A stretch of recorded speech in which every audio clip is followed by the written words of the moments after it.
Steve Austin. Now, I read somewhere that back when he was coming into the WWF as the ringmaster, that you had a little bit of an issue doing a job for him.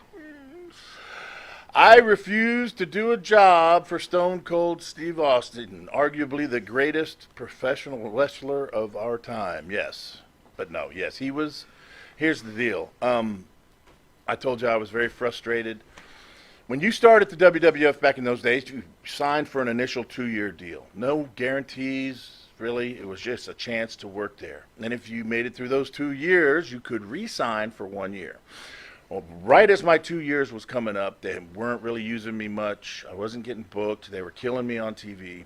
And I was pissed. And my contract, the initial contract, was about up. And I came into TV one day, and at that point I wasn't even bringing my bag in the building anymore because I was never on TV. And out of the blue they said, Duke, you need to go get dressed. You're going to wrestle the new guy. And the new guy at that point was this guy, Steve Austin, who I knew who Steve Austin was. And they were calling him the ringmaster. And this was one of his if not his very first match. And I just remember like feeling this in the pit of my stomach, this sickness of, these sons of bitches have not had me wrestling on TV for the last however many months. And now they want to just pull me back in and kick my ass once again. I was like, I'm sick of this. And then, of course, I was kind of riding with Bret Hart at the time, and I was sitting next to him in the locker room, and he just looked at me and he goes, I'd refuse to do it. And I went, I can do that? He goes, I would. So I went and talked to Bruce Pritchard, and I said, look, I don't know what you guys want me to do, but you guys are killing me, so I don't know if I think maybe I need to leave or something. And he goes, wait, don't do anything. Let me go get Vince. And it's like, I had this feeling like, oh my God, they want me. He doesn't want me to leave, right? No. So Vince talked to me. Vince talked to me the next day. At length, we spoke. And I told him what I really wanted to do, and I wanted to turn heel and do all these things. And he goes, we're going to do it. Absolutely, pal. You got it. Very good. Good invitation. And I was excited and signed the 1-year rollover. Still no guarantee, just a bullshit chance again. Signed it, and literally the ink wasn't even dry, and they were jobbing me out to people on TV again.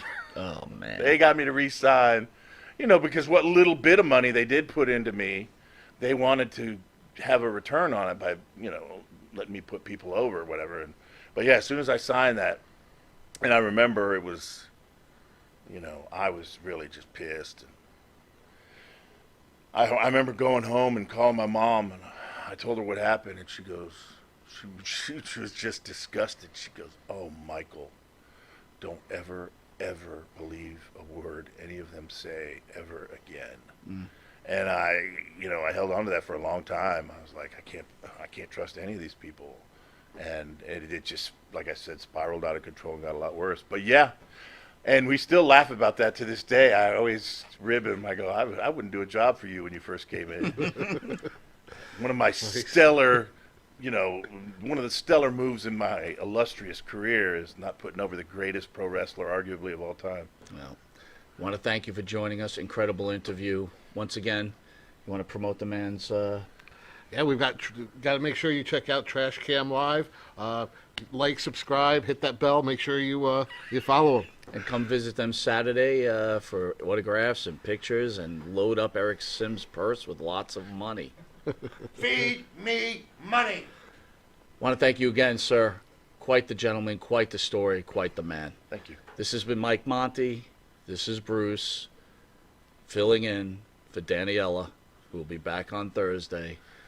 We'll see you on Thursday with the world's #1 pro wrestling broadcast, Monty and the Pharaoh.